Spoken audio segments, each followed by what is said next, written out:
بعدين بحكي معك. السيد نومه فاضي. ان شاء الله مبسوط زعيم.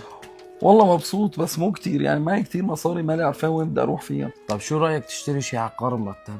والله وانت قلت عبالي اخذ بحمص مشان كل ما اسافر ريح هنيك. عندي. طب حماه؟ عندي معلم. قامشلي؟ عندي.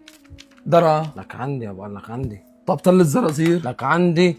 شو القصة، عم تشتغل بالعقار بغيابي؟ ولك اقسم بالله اذا بتطلع بتشتغل بالعقارات بغيابي بدي الوصل. معلم والله ده تطبيق دوشيش. مين دوشيش؟ تطبيق دوشيش. مين تطبيق؟ تطبيق دوشيش لبيع العقارات وين عقارات؟ والسيارات كمان. عم تلف علي؟ لا والله يا معلم، بس ثواني عم تلف فهمك. علي؟ معلم تطبيق دوشيش في عندهم بيع وتأجير عقارات بأي محافظة كانت؟ بأي محافظة كانت. في عندهم بيع وتأجير سيارات كمان. هات لشوف. بدون كوميسيون وبدون عميل وبدون منك للمالك. وصعب التطبيق؟ لا ابدا، ادخل وحمله، يعني دقيقتين شغلته خالصين.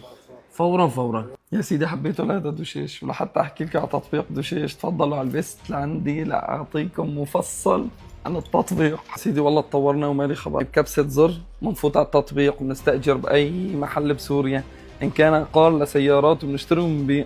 أحلى من هيك ما أتمنى فعلا. تطبيق على الشوارب، أراضي، فلل، قصص، حركات. بس خالي هلا عرفت وين أروح بمصراتي.